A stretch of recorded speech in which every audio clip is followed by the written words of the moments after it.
네, 여러분 안녕하세요. 오늘은 고린도전서 12장 강의 시간이고 성령과 은사라고 하는 제목으로 말씀을 나누겠습니다. 하나님의 은혜로 대학생 때부터 단기 선교를 여러 나라를 다니게 되었습니다. 처음 갔던 나라가 필리핀이었습니다. 필리핀은 섬나라였지만 비교적 하나님을 잘 믿는 민족이었고 어떤 다양한 사람들이 오든지 마음이 이렇게 활짝 열린 국민들이었습니다.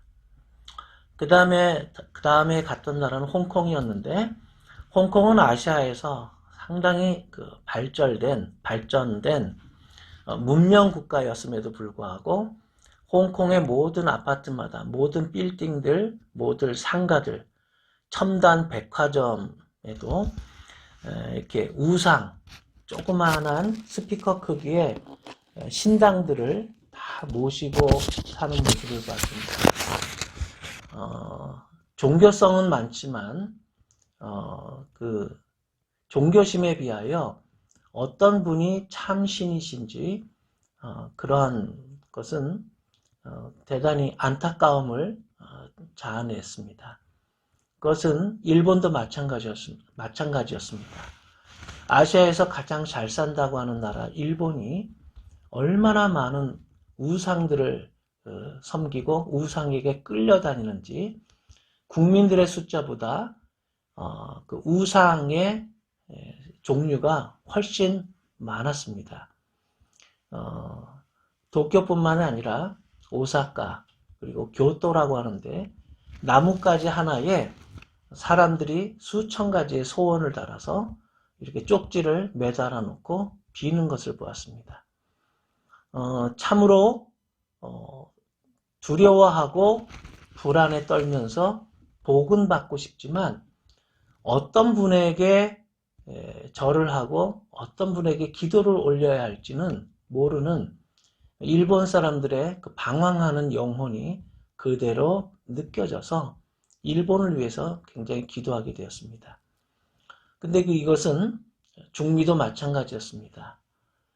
아이티, 니카라가, 코스타리카, 대부분의 나라에서도 여전히 우상이 참 많은 것을 보았습니다.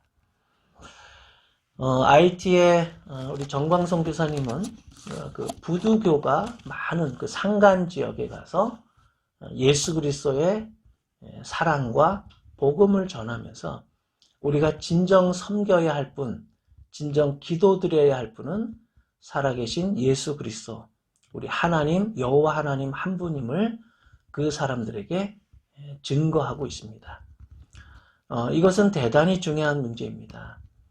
전 세계 모든 사람들이 종교심은 있지만 하나님이 어떤 분이신지를 모르기 때문에 이토록 그 영혼이 불안과 두려움 속에 혼돈을 겪고 방황하고 또 중요한 일이 있을 때마다 이렇게 우상에게 절하는 이러한 큰 잘못을, 큰 죄를 짓고 사는 것입니다. 그래서 하나님은 우리에게 어떤 분이 진정한 하나님이고 우리를 이러한 죄와 죽음에서 구원해 주시는 분인가를 가르쳐 주기 위하여 성령님을 보내주셨습니다. 이 고린도 교회에도 성령님께서 임하셨고 고린도 교회 성도들은 성령의 다양한 은사들을 체험하는 놀라운 축복, 놀라운 은혜를 경험했습니다. 문제는 이러한 성령의 은혜, 또 성령께서 주시는 이러한 영적인 축복들에 대하여 긍정적인 견해만 있지는 않았다는 것입니다. 지금도 교회 안에 보면 성령의 은사에 대하여 부정적인 견해를 가지고 있는 분들이 상당히 많습니다. 성령 소리만 들어도 막 알레르기 반응을 보이는 사람도 있습니다.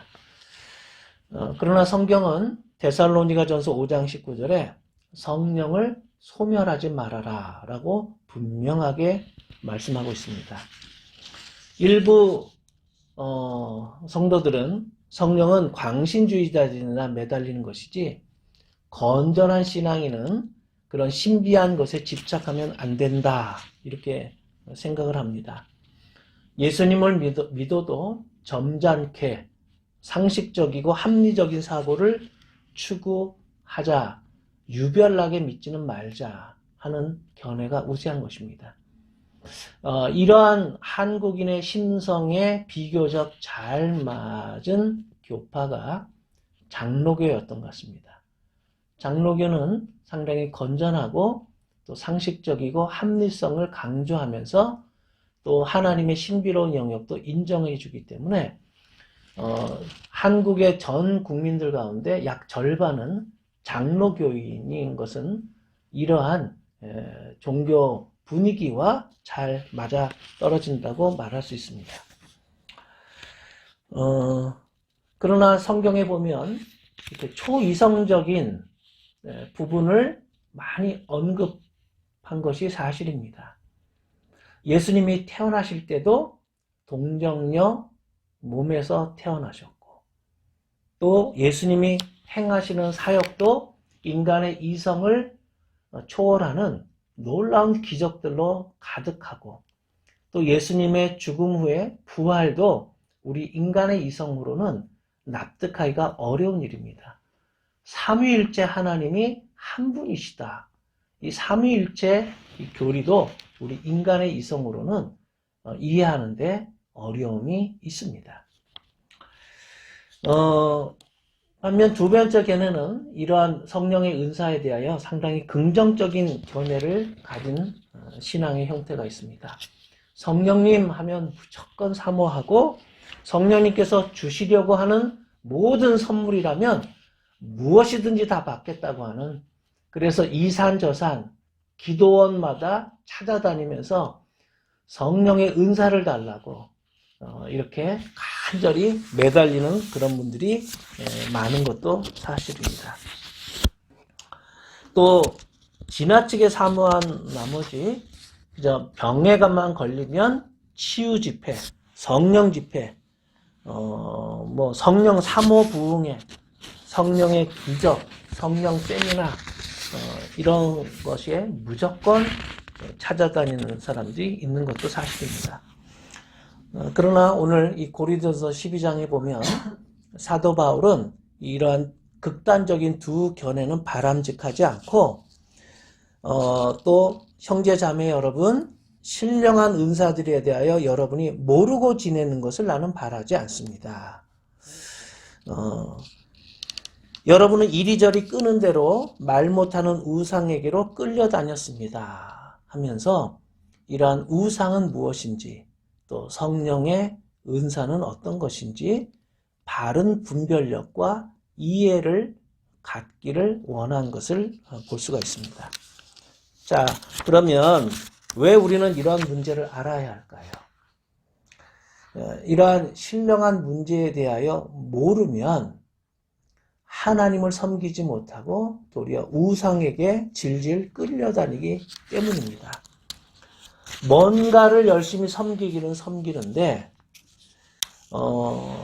마치 맑은 물을 떠다 놓고 열심히 빌기는 비는데 자기가 누구에게 비는지, 누구를 경배해야 하는지, 누구를 예배해야 되는지 예배의 대상인 하나님에 대하여 무지하면 하나님을 바르게 섬길 수 없기 때문에 우리는 이 성령의 은사, 또 성령님께서 하시는 사역, 이런 것에 대해서 우리는 바른 이해를 가질 필요가 있습니다. 그런데 이것은 비단 고린도 지방의 일이나 아니면 우리 한국인의 종교 문화에서만 이런 우상 문제가 있었던 것은 아닙니다. 일찍이 아브라함 때부터 이 우상의 문제는 대단히 중요한 갈등의 문제였고, 그래서 유태인들 사이에 전해져 내려오는 재미난 이야기 가운데 아브라함에 관한 이런 이야기가 있습니다. 여러분이 알다시피 아브라함의 아버지는 우상 제조업자였습니다. 우상을 만드는 집안에서 아브라함이 성장한 것입니다. 그러나 아브라함이 성장하여 여호와 하나님을 알게 되면서부터 우리 아버지가 만드는 저 우상은 다 가짜구나. 인간이 허상에게 비는 것이지 저것은 사람의 마음을 읽지도 못하고 사람의 소원을 들어주지도 못하는 비인격적인 허상일 뿐이구나. 인간이 그저 바라고 원하는 것을 우상에게 투영한 것이지 실제 우상은 살아있는 인격체가 아니구나 라고 하는 것을 깨닫고 아버지가 만드는 이 우상을 다 없애버렸으면 하는 바람이 생기게 되었습니다. 하지만 아버지를 설득할 방법이 마땅치가 않았습니다. 또 아버지와 논쟁하고 싸우는 것도 그는 원치 않았습니다. 어떻게 하면 아버지가 이런 쓸데없는 일을 하지 않도록 할 수 있을까? 오랜 고민 끝에 어느 날 아브라함은 아버지 몰래 그 우상들을 모조리 도끼로 찍어버렸습니다. 그리고 제일 큰 우상의 손에다가 그 도끼 자루를 쥐어주었습니다.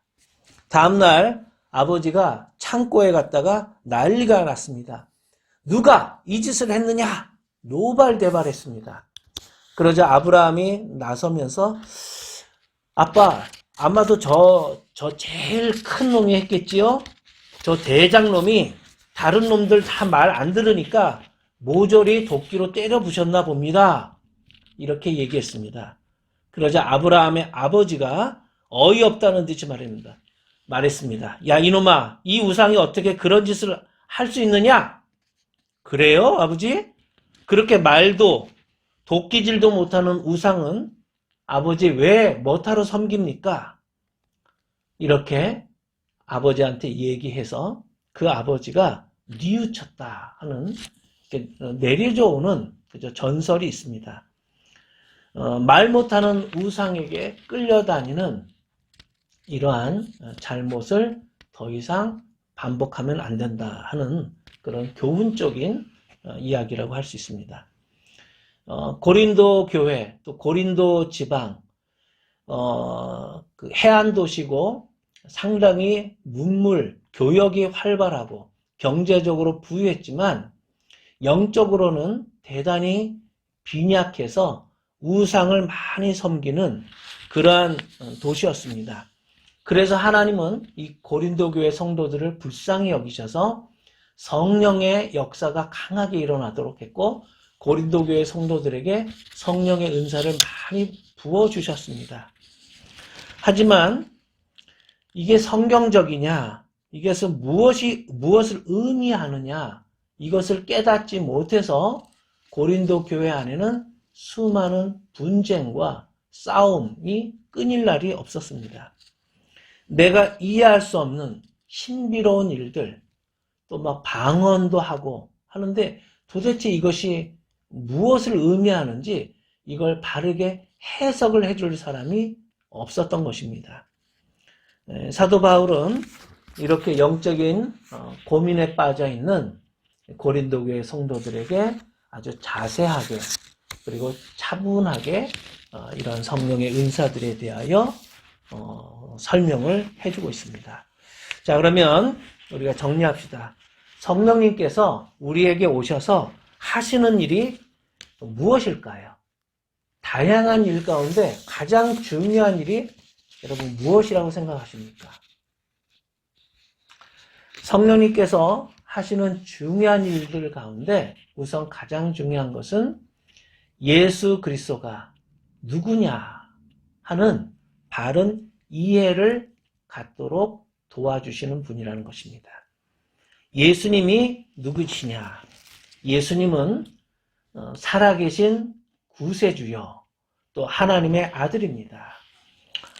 베드로가 신앙 고백을 했을 때 예수님은 이렇게 얘기합니다. 이 사실을 너에게 알게 해준 분은 혈육이 아니고 하늘에 계신 내 아버지시니라. 즉 베드로가 잘나서 똑똑해서 이걸 안 게 아니라 성령께서 이 사실을 알게 해주셨다 하는 이야기를 예수님이 하셨습니다. 성령님께서 우리에게 오셔서 행하시는 사역들 가운데 몇 가지 우리가 이해할 필요가 있는 것은, 먼저 하나님의 은혜와 성령의 은사를 구분하는 일입니다. 자, 은혜와 은사 어떻게 다를까요? 하나님의 은혜는, 이거는 모든 사람에게 없어서는 안 되는 절대적인 것입니다. 하나님의 은혜는 절대적으로 필요한 것입니다. 반면에 성령의 은사는, 이거는 상대적인 것입니다. 그저 사람에 따라 이 사람에게 줄 수도 있고 또 저 사람에게 안 줄 수도 있고, 이거는 굉장히 성령의 은사는 상대적인 것입니다. 하나님의 은혜는 예수 믿는 사람이면 누구나 다 받아야 되는 거고요. 하나님의 은혜를 받지 않으면 구원받지 못하기 때문입니다. 반면 성령의 은사는 모든 크리스찬들이 다 받는 것은 아닙니다.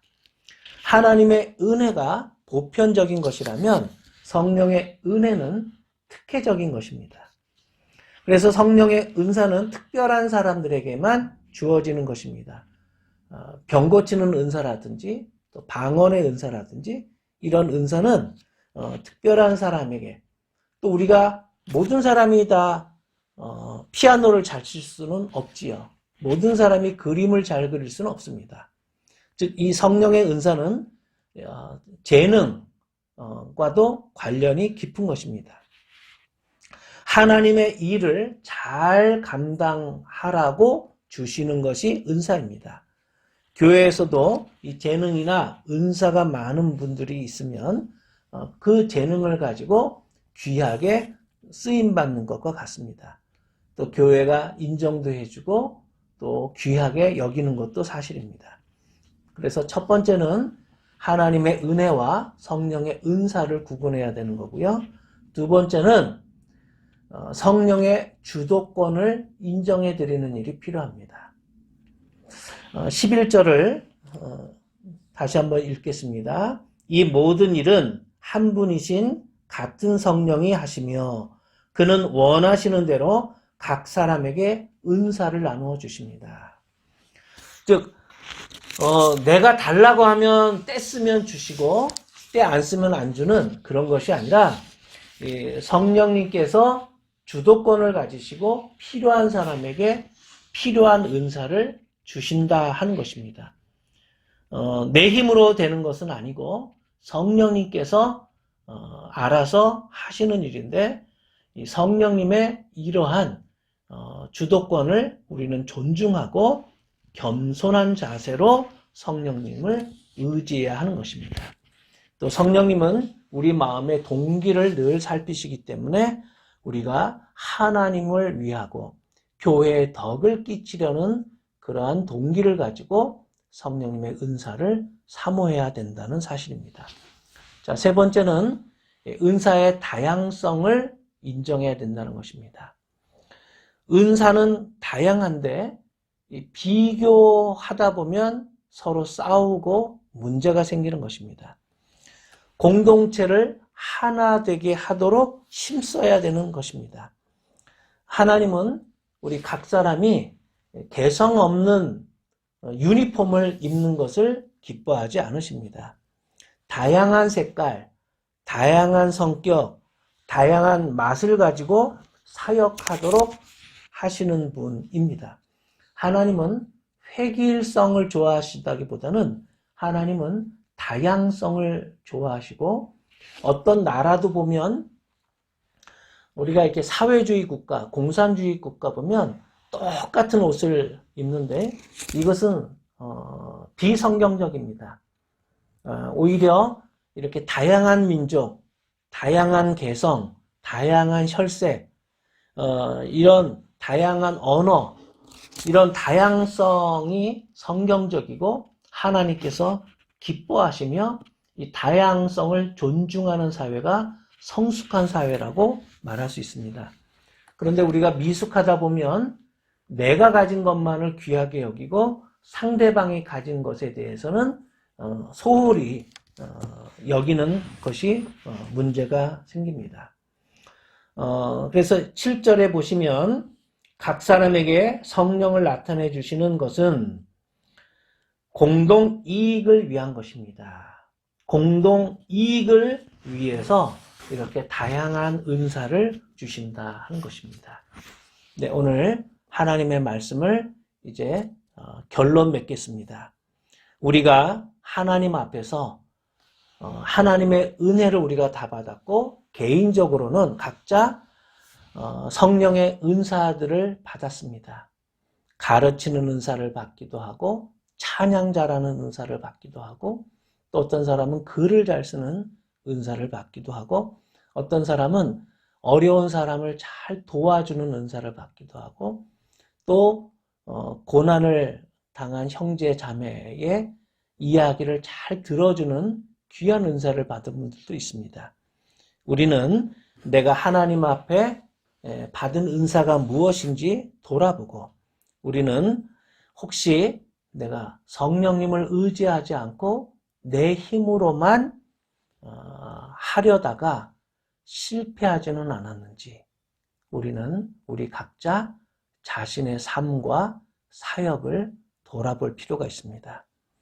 또한 받은 은혜가 크고 받은 은사, 받은 재능이나 달란트가 많은데도 불구하고 이것들을 제대로 선용하지 못하고 세상적으로만 사용한 것은 아닌지 우리가 회사에서는 그토록 열심히 재능을 발휘하면서 막상 교회에 와서 하나님을 위해서는 재능을 그렇게 크게 발전시키려고 발달시키려고 노력하지 않았는지 우리는 하나님 앞에 돌아볼 필요가 있습니다. 또한 내가 연약해서 할 수 없는 일이 있다 하더라도 하나님께는 능치 못할 일이 없음을 우리는 믿고 믿음으로 하나님 앞에 기도하는 자세, 믿음으로 간구하는 자세가 우리에게 필요합니다. 나의 연약함을 철저히 인정하면서도 하나님의 위대하심, 하나님께는 능치 못할 일이 없다 하는 이러한 믿음으로 우리가 하나님 앞에 기도드릴 때에 하나님은 우리의 믿음의 기도를 들어주시고 위대한 일, 놀라운 일, 새로운 일을 행하실 것입니다. 우리가 몇 번 해보고 안 되는 일이 있다 하더라도 우리는 하나님께서 새롭고 놀라운 일을 또 사막의 강을 만드는 일을 하실 수 있는 분임을 우리는 늘 명심해야 하겠습니다. 기도하겠습니다.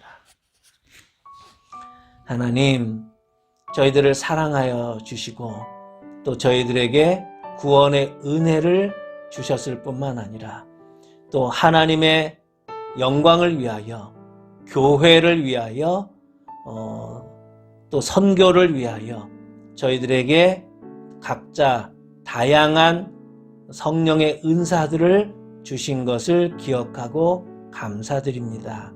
하나님, 우리가 각자 받은 은사는 다양하지만 서로 상대방의 은사를 존중하고 귀하게 여기면서 다양성 속에 한 마음으로 일치를 추구하는 성숙한 공동체가 되게 하여 주시옵소서.